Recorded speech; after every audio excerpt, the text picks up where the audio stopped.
It's not just enough to know which time frames to use. So if your 4 hour is clearly in an uptrend, you should be only thinking that you're going to be entering for buys today. You're no longer thinking about sell. You never want to go against the higher time frame. The higher time frame is like the mom, the boss. She's always going to take back control, period. The perfect case scenario is the higher time frame, the setup time frame, and the entry time frame is all moving in the same direction. If your 4 hour time frame is buying, your 1 hour time frame is also buying, and your 5 minute time frame is buying, you should feel so confident in placing a buy. But that's not always the case, right? We already know how the markets work. It's not always that perfect. Let's say your higher time frame is buying. You're on an uptrend. So today you're only thinking buys. Then you get on the 1 hour time frame and it's selling. This is where a lot of people lose money. I'm not even gonna lie. Which time frame do I trust? Do I buy because the 4 hour time frame is buying? But do I sell because the 1 hour time frame is selling? What do I do? Remember,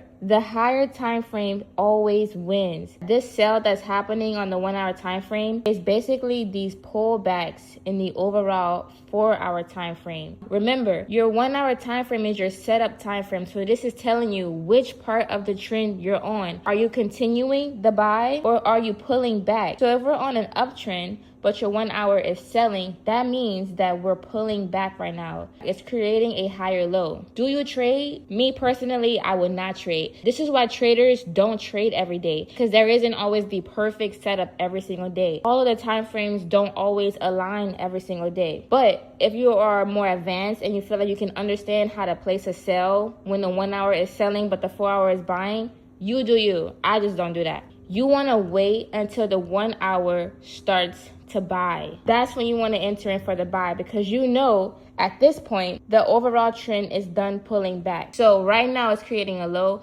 lower high, lower low, lower high, lower low. This is an indication of a sell. But then out of nowhere, this lower low, it comes back for a pullback, but then it breaks this lower high. And we know from these other videos, if it's creating higher highs, because this high is higher than this high, we are no longer in selling territory. We are no longer selling. So you look at the 15-minute time frame and you wait for it to stop going down and turn around and start to break a high, higher high. Wait for the pullback because you know it's going to create a higher low. Once it goes over this line, because remember we're crossing lines, I'm going to show you, I don't want to overload you. Once it creates that higher low and continues to create the next higher high, this is when you will enter in. Even though the 1 hour was selling, the 15-minute was selling, it's no longer selling, because you know, one, the higher time frame is buying. Now the setup time frame is switching from a pullback to a continue. So we know that it's not